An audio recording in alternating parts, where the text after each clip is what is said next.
Hello and welcome to episode 10 of LUFC Fanzone podcast. I'm Sam Isles. And I'm Jack Ellis. And each episode we'll be talking to our next Leeds United player or manager about their time at the club. We're delighted to announce that today's episode is sponsored by a luxury watch brand and the official timing partner of Leeds United, Louis Erard. The company was founded in 1931 in Switzerland, and they've been an official partner with Leeds United for the last 4 years. As this season is Leeds United's centenary year, Louis Erard have created a limited edition watch to celebrate 100 years of Leeds United. This celebratory watch is limited to just 100 pieces, with every piece made precisely by hand. The watch uses the same automatic chronograph found in brands such as Tag Heuer and Breitling, and their limited edition centenary piece has a special dial made using fragments of the brick from the Players' Tunnel Ellen Road, allowing you to wear a very unique piece of Leeds United history on your wrist. The watch is available on the official Leeds United website and the online club shop, as well as on Louis Erard's Instagram page at Louis Erard Official and their website www.louiserard.com, along with the rest of their luxury watches. But back to the show, and from now on we have decided that me and Sam will be picking who features on the podcast rather than hosting a poll on our Instagram to decide, just because it allows us to have more time to prepare and arrange everything with our guest. All of our episodes can be found on our LUFC Fanzone YouTube channel, as well as on Spotify and Apple Podcast. And last episode, we were with former Leeds United captain, Rudolph Austin, who spoke to us about Mad Friday and how Massimo Cellino dismissed and then reinstated Brian McDermott as manager within 24 hours of taking over the club, as well as scoring Leeds United's goal this season in 2015, the fantastic volley against Watford at Ellen Road, and captaining Jamaica against Lionel Messi in the 2015 Copa America. However, this episode, we're with a former number 9 who averaged almost a goal every 2 matches whilst at Leeds, scoring 41 times in 83 appearances in his 2 seasons at the club. Kiwi joined Ellen Road in 2015 from Leicester City for £2.5 million. However, after a successful 2 seasons in the Championship, made the switch back to the Premier League with Burnley for £15 million, which at the time made him their club record signing. Get this in the penalty area maybe again. And Anders spreads it in for Kamal Roof. Roof little straight ball. Scores! Right to the death! What a goal! 28 for the season. And Leeds, with their one real chance, have totally punished Newcastle at their death. Janssen has a go at the 4th official down here on the right-hand side. But more importantly, Chris Wood celebrates in front of more than 3,000 fans high up on the goals here at St James's. And somehow they've responded out of nowhere. Switch on, because Newcastle have switched on. That's right. This week we're delighted to be joined by former Leeds United striker Chris Wood. Thank you so much for joining us, Chris. No, thank you for having me. The start of the Premier League season is less than 3 weeks away now, and you and the rest of your Burnley teammates have returned to training ahead of your opener against Leicester City at the King Power Stadium. How are you finding pre-season? Obviously, because it would have been quite different because of the whole COVID thing going on. Look, yeah, it's been quite different, quite tough. It's a quick turnaround from the end of the season. So there's not as much running needed, but our club, there's always a lot of running. It's just the way the gaffer has us programmed. So we work hard and then we see what's about after that. So luckily we get an extra week because our first game was United, but that's been called off. So at least we get an extra week more preparation for Leicester away. And obviously you'll probably know full well that after 16 years, Leeds are finally back in the Premier League. How much are you looking forward to facing Leeds once again? Oh, I'm actually buzzing they're actually up because it's been a long time coming, especially from my time there. It was once I wanted to do when I was there. I wanted to get promoted. Didn't happen. And it's taken them 3 years after that, but they've been the best team in the league, in the Championship for the last 2 seasons. So it's great to see them finally up, and I'm thinking they'll cause some damage when they're up here. It's great to have you on the show, Chris, and speak to you about your time at Leeds. And you joined the club over 5 years ago now when you arrived from Leicester City on the opening day of the summer transfer window in 2015. When did you know about the possibility of moving to Leeds, and what did you know about the club before you joined? Well, to be fair, the move to Leeds happened very quickly. It was one of those, my time was coming to an end at Leicester. I wanted to get out. I wanted to play. I was sitting in the stand the year before pretty much most of the season. Only got 7 games in the Prem for Leicester, so nothing major. So I was at the stage of my career where I just want to go out and play games. I had a few options from other clubs, and then all of a sudden Leeds came in, and credit to them, they put their money where their mouth is and outbid a couple of other teams. And then when I went to speak with the manager and the owner, they filled me with confidence, and I signed because Uwe Rosler was the man I wanted to play for, and a person that I thought could take the team and the club forward. And when you did join the club, although the fee was undisclosed, like you said, Leeds put their money where their mouth was, and it was reported that the fee was around £3 million, which at the time it was the most that Leeds has spent on a player in over 13 years. Did you feel that because Leeds hadn't spent that much money on a player in a long time, that you were under some pressure from the fans and maybe even the club to reflect that price tag?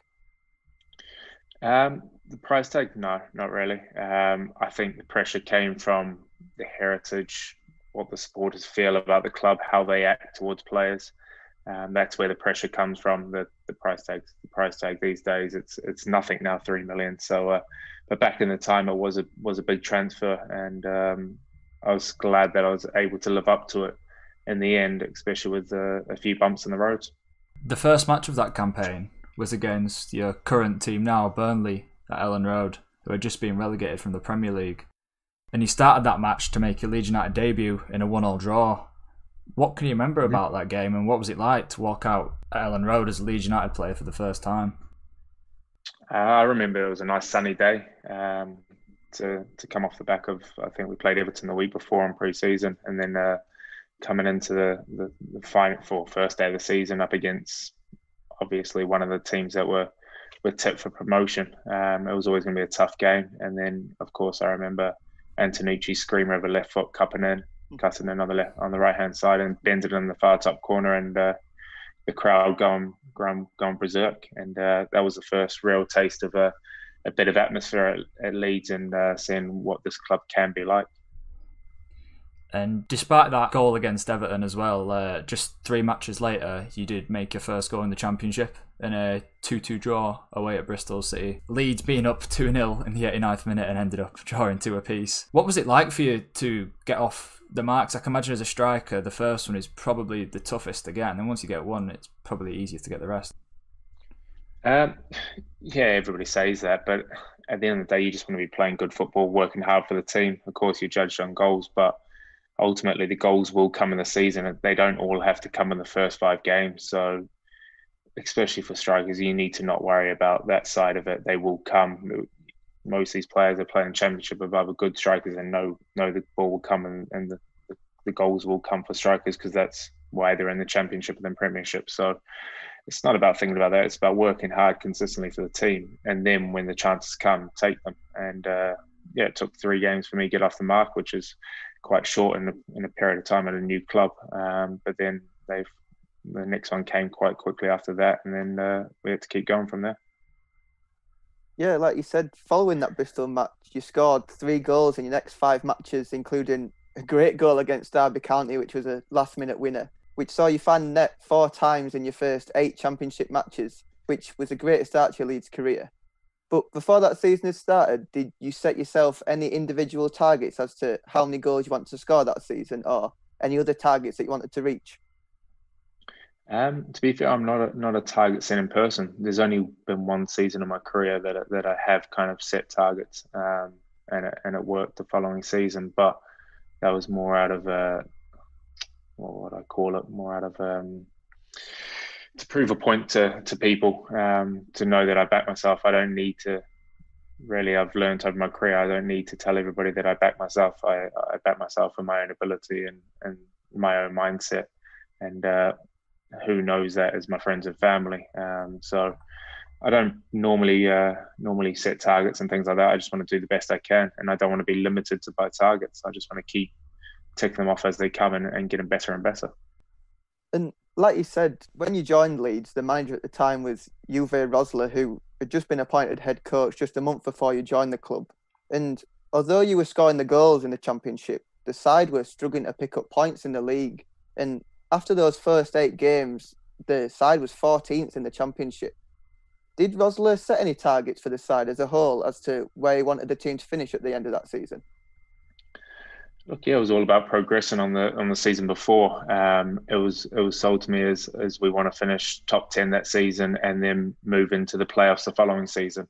And I think, especially after the few years before that, the problems that had been arised throughout the time at Leeds, I think that was a reasonable step. You can't, as much as we would like to jump from 16th, 17th in the league to first in the league and get promoted, it very, very rarely happens like that. So you need those building blocks, and that's what it's about. It was about finishing in the top half, top 10, and then continuing on for the next season. It's just unfortunate he never got a chance to do that.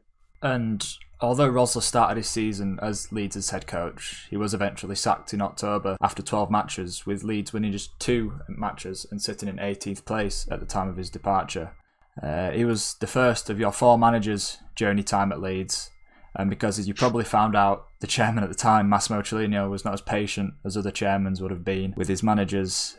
For example, at your current club, where Sean Dyche has been manager now for over 8 years, Rosler's reign was just 4 months, and not one of the 3 managers who followed lasted longer than 1 season. How hard was it for you as a player during that time at Leeds to adapt to Rosler's playing style, and then a few months down the line adapt again to Steve Evans' playing style? It's extremely difficult. Obviously, it was the first time in my career that I've had to go through that. A manager getting sacked during the season, so it was different for me, different for most of the lads in the team. But it's got to be done in football. It happens like that. Leeds were well known for replacing managers very quickly, especially at that point in time. But I believe in you got to give time to managers and players, and as they've shown with now Bielsa being there, he's had time to adapt his own style and his own football and look where the club's been taken. So sometimes you do need that time, managers and players. So it wasn't great that there was 4 managers in my time in 2 years there, but that's the way life goes sometimes. How did his playing style differentiate from Uwe Rosler's?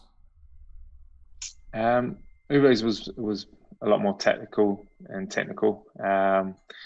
He spoke to us where we should be on the pitch, how he wants us to play, all that side of the game, which I think is needed, and for people to understand their positions. Steve Evans came in very just standard. We need to work hard, and we played a lot more long ball technique at that time, and it's not the right type, or not my type of game and things like that. Just lumping it forward and fighting. But you got to do what the manager says, and you follow off that. And he got a bit of success throughout his time, but ultimately not enough because we were still not the team we needed to be.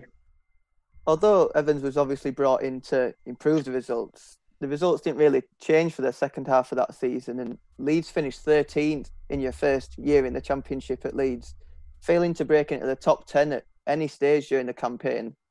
Did you feel that finish was an underachievement from the side? Underachievement, probably, because we were aiming for top half and top 10. But ultimately, I think it was a progression on the season before. I think, off the top of my head, finished 15th or 17th. Yeah. But of course, it's a long time ago. I can't remember exactly, but it was still a progression, and you need to take those small victories, especially in a chop and change type season, both for players and manager. So it was a bit of a disappointment, but it was one about we need to build properly and go next season, and that needed to be under a manager who could guide us that way. And although Leeds did finish in the bottom half of the table, in your first season at Leeds, you scored 13 Championship goals, and you were the club's top goal scorer with 4 more goals than second highest scorer Mirko Antonucci, and 8 more than Suleiman Dakara, who was Leeds' 3rd top goal scorer. However, despite the goals, there were some sections of Leeds' fans who began to criticise you, saying that you somehow should have been scoring even more goals. And although it was clear that the season as a whole could have been better for Leeds, do you think that it was fair of the fans to direct the criticism at you, or did you feel that you had a good first season at Leeds? I wouldn't say I had a good first season. I wouldn't say I had a bad first season. I think it was half decent for the chopping and changing and the way the club played.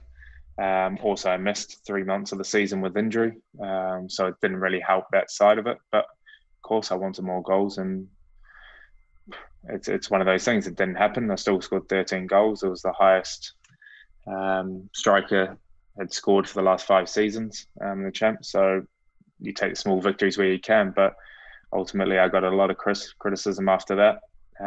And it made me learn one of the toughest lessons I had to learn in my football career, and what's made me 10 times, 20 times a better player because of learning that, and finding a mindset that I had to go into to deal with all the criticism. And at the end of that season, Leeds once again parted company with the manager at the time, Steve Evans, and replaced him with Gary Monk, and who with him also brought former England striker James Beattie as a first-team coach. How much of an impact did James Beattie have on you in training, and how much did he help you out as a striker? He helped me a lot. He knows, he's been there, done that. He knows the ins and outs of being a striker. Ultimately, he was more there for me mentally, especially in the first part of the season where I was getting booed. And he was one that guided me through it and helped me through it and made me learn the lesson, which made me so much more mentally stronger and made me into the mentally strong person that I can be today. So he's had a big influence on that side of my career. And along with Gary Monk, he was instrumental in that as well. And I think they came into my career at the right time, and hopefully I came into their career at the right time because I helped bolster their career as well, which was good on both fronts. And other arrivals that summer included Pablo Hernandez, Kumar Roof, Carl Bartley and Pontus Jansson, which, despite the sale of Lewis Cook to Bournemouth, drastically improved the squad from the season before. Before the season began, how optimistic were you that Leeds were finally going to push on for that playoff and potentially contend there? I wasn't optimistic at all. I thought this was going to be another tough season. We've been through a lot of turmoil, and I'd finally seen what everybody spoke about for the years before, how bad the club was run, just how it needed to change and need to evolve. And bringing the managers in, they try to adjust things. They try to, like the food at the canteen, eating the right stuff, into rehabilitation, both off the pitch and the gym, into recovery, especially a lot of games that's in the Championship. That's where the side of the football that needed to change. And as we went along, we changed that, and Gary Monk changed that a lot. And it helped drastically on the pitch because we had our best season to date at that point in time. So, it was tough in that sense, but I wasn't optimistic for a top 6 finish. But ultimately, when we got into it and got dug into half the season, it looked pretty damn likely. And despite the changes off the pitch with the new managers and the influx of new players, the season didn't get off to the greatest of starts. And Leeds' first match was a 3-0 away defeat to Queen's Park Rangers, with Leeds failing to register a shot on target, followed by a 2-1 home defeat against Birmingham City. However, the side picked up their first point of the season in the third match in the Championship, which was a 1-1 draw at Ellen Road, against one of the promotion favourites, Fulham, where a late overhead kick goal from yourself opened the scoring and your goal tally for the season and rescued a late point for Leeds. What can you remember about that goal, and how important do you think it was to get that draw? Because Leeds were on track for 3 losses in a row, which might have changed the atmosphere around Ellen Road after the new influx of people. Yeah, I'm sure it definitely would have changed the atmosphere around. I remember QPR on the opening day, we tried to play the way Gary Monk played too much, and as in the case of, we tried to do what he wanted word for word and not be footballers at the end of the day and take a bit of off the cuff stuff. We tried to be rigid and structured, which never works. And coming in after that game, he said the exact same thing. He said, look, you're being too rigid. These are all guidelines and these are all how I want you to play, but you still need to play the way you want to play and play to your strengths at the same time. So the first few games were learning curves, and ultimately it did turn around in the end, and his style came through.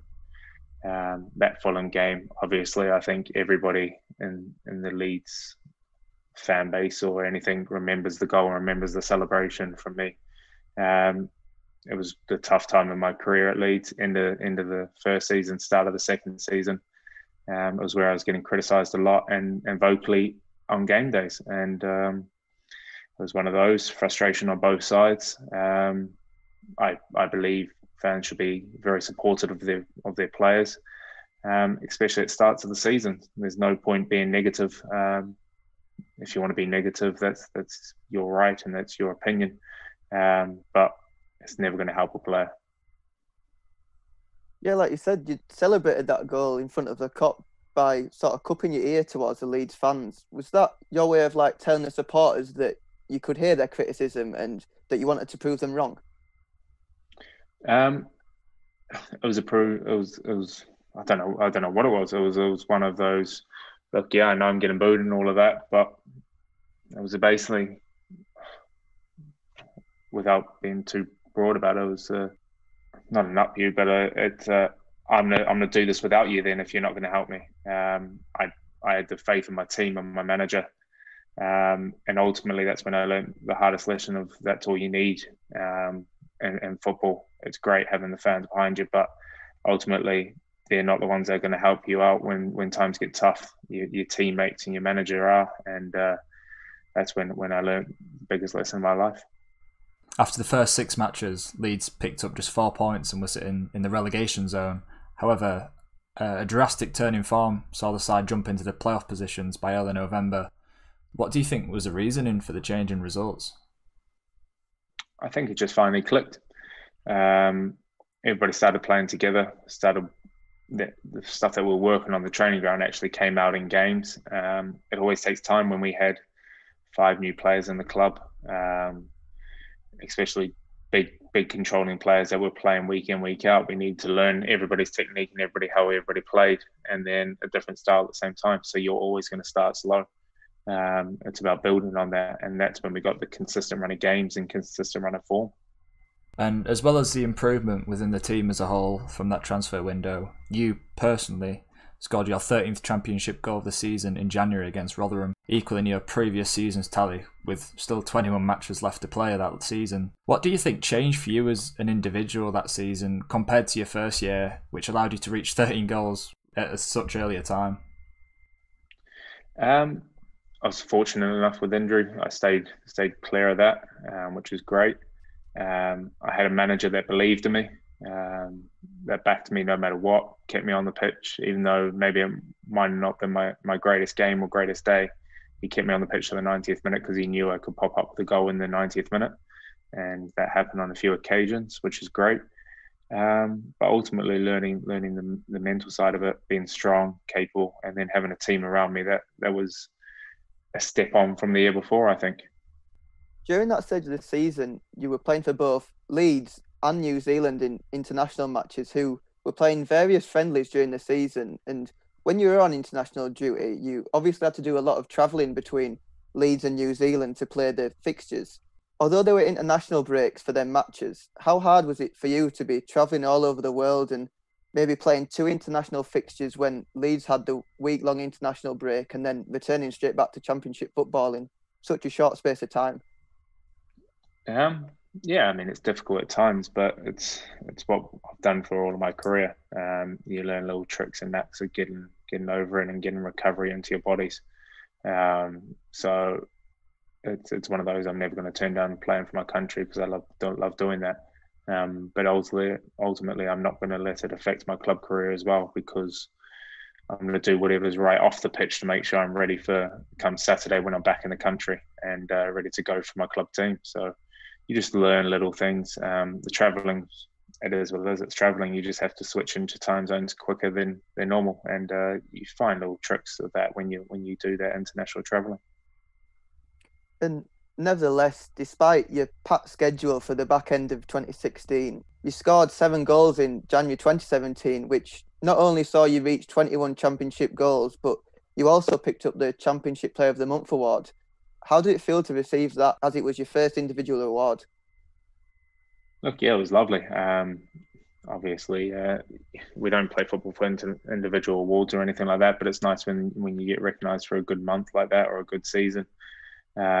So yeah, I was over the moon with that, but ultimately I was probably more over the moon with the wins that we would have got in that month, and that would have kept us ticking over consistently up near the playoffs. If not in the playoffs, I'm pretty sure we will.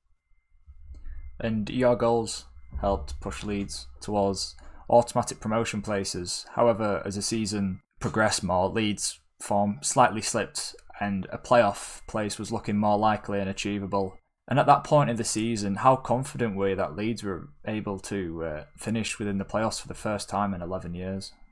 Look, I was extremely confident. I thought this was us. I thought we'd done extremely well. I thought with the team we had, this is what we deserve at the end of the day, being in the playoffs.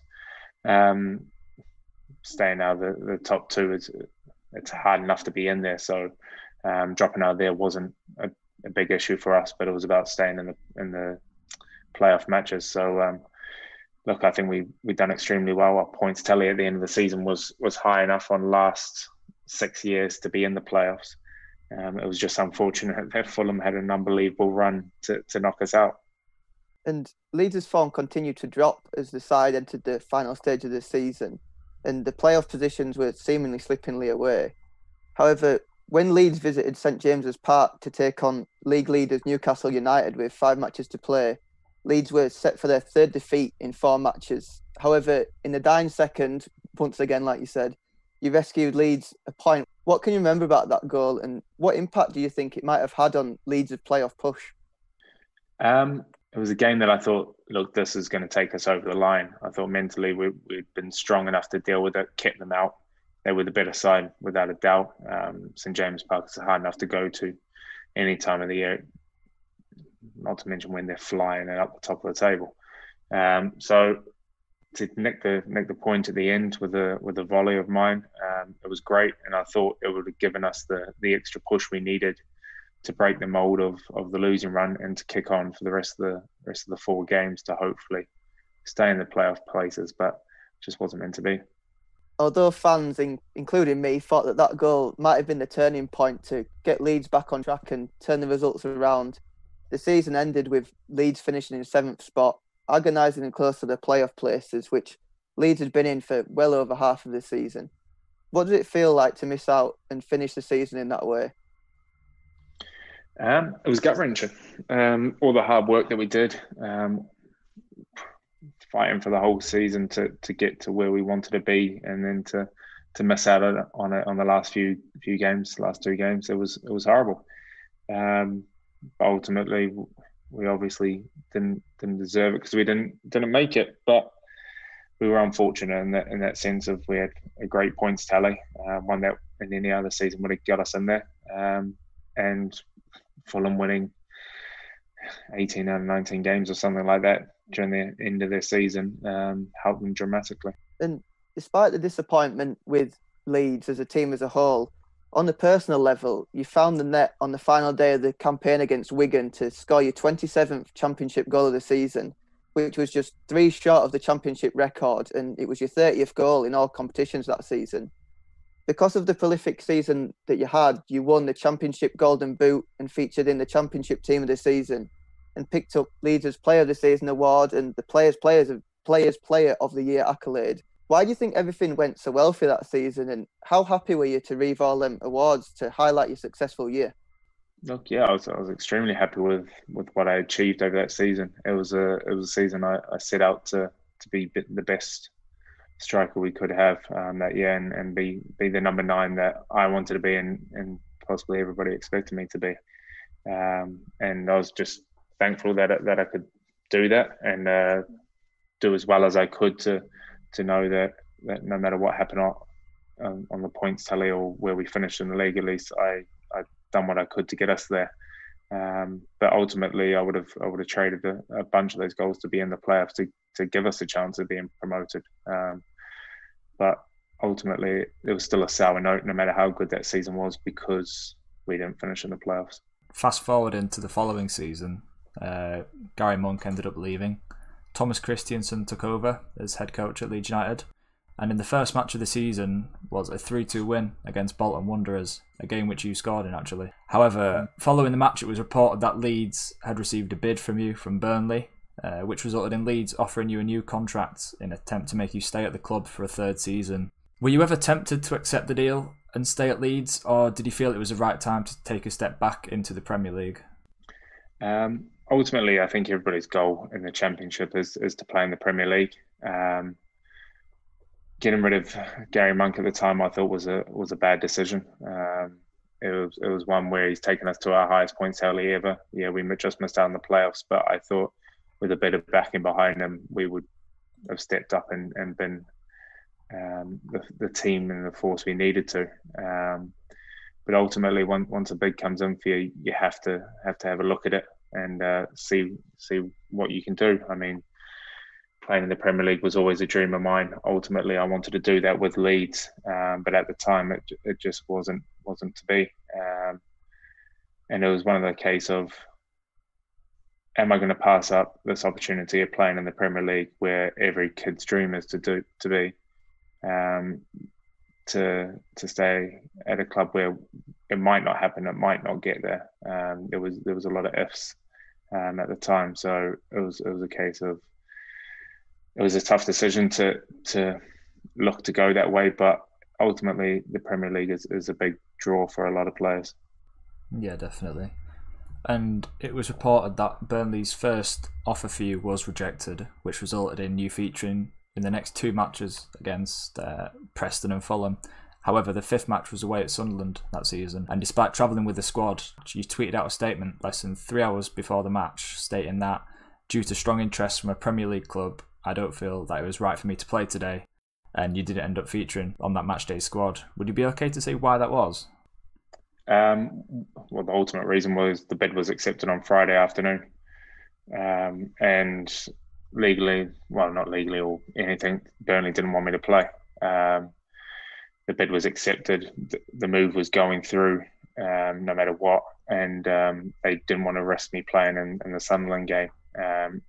It was agreed. I spoke with the owner and spoke with the Burnley team that they wanted me to release something to show why I couldn't be playing, but ultimately the deal was basically, well, the fee was agreed and the deal was done. My medical was booked in the next day on Sunday, so I couldn't play. In that sense, my hands were tied. So it was just one of those cases and situations where you just have to grin and bear it and take a bit of stick for it. And just 2 days after that Sunderland match, it was confirmed that you would be joining Burnley for a reported £15 million, which made you Burnley's record transfer at the time. What did it feel like to return to the Premier League, but also to leave Leeds after 2 very successful seasons? Look, exactly. Leaving Leeds was hard. It was a place, even in a really short period of time that I was there, in 2 years, I felt at home. Felt like I found a club that I really enjoyed. But I needed to make that step and test myself and challenge myself in the Premier League. So it was extremely tough leaving, because I love living in the city. To be fair, I loved everything about the city in that sense. And to leave a club and teammates behind, which I think we're a good bunch of lads, especially in that second season. We had kicked on and formed a great group. It was a tough thing, but ultimately I needed to test myself in the Premier League and see if I could do it. I had a shot 4 years ago with Leicester, didn't achieve what I wanted to achieve, and now I wanted to go and see if I can actually achieve the goals that I set out for myself when I was a kid. And of course, this season you'll be returning to Ellen Road again on Boxing Day. How much are you looking forward to that match, and what are you going to expect from Marcelo Bielsa and his Leeds United side? Look, I'm extremely looking forward to that match. I just hope the crowds are going to be back by then, because I want to see that place bouncing. I saw it a couple of times in our promotion push when I was there. A full 36,000. It's a sight to behold. So I'm sure the last year's stadiums would have been bouncing fully. So it'd be nice if that's the same on Boxing Day. It'd be nice to go back and play against old teammates, against old fans, and hopefully there's a nice reception. If there is, that's great. If there's not, well, that's life. It's going to be a tough game, because I know what I've seen. I've been following closely over the last couple of seasons how the boys have been doing, and they're playing some very good football. So if they take to the Premier League like Sheffield United did, I think they'll become a very big force.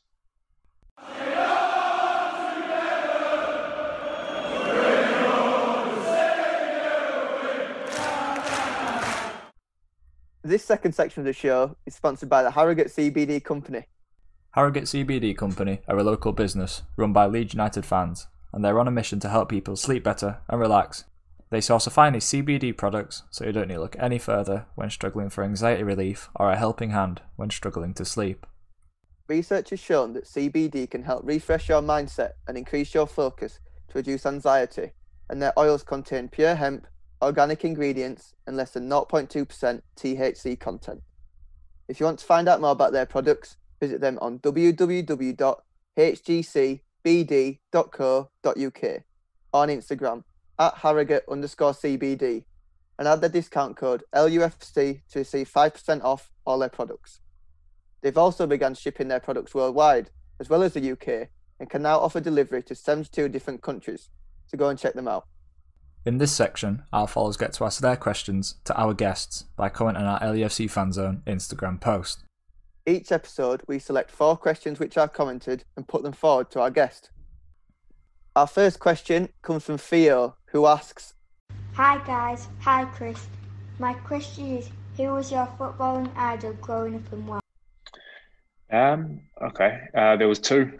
Ultimately, when I was a kid, Alan Shearer was my idol, and then I moved into Didier Drogba. 2 top quality strikers, typical number 9s, goal scorers, knew where the back of the net was, and ultimately that's what I wanted to be. And our second question comes from Freddie, who asks, Alright guys, hello Chris. My question is, who do you think was the best player you played alongside when you were at Leeds? Oh gosh, that's tough. Obvious one that sticks out in my mind is Lewis Cook, fantastic player. Charlie Taylor, very good player. Consistent, strong, athletic, very good on the ball. There's been quite a few. Pablo was absolutely outstanding going through the team. Kyle Bartley was unbelievable when we were there. Rob Green was fantastic at the time. But it would be probably Cookie, Pablo, or Chaz, one of the 3, because they were all top quality players. And next up is Sam, who asks, Hi guys, hi Chris, hope you're both well. My question is, do you have any pre-match superstitions or rituals that you follow? Thank you, bye. Really, I don't. It's all about just relaxing, knowing that I'm going out to do my job, work hard for the team, and just see where it takes me.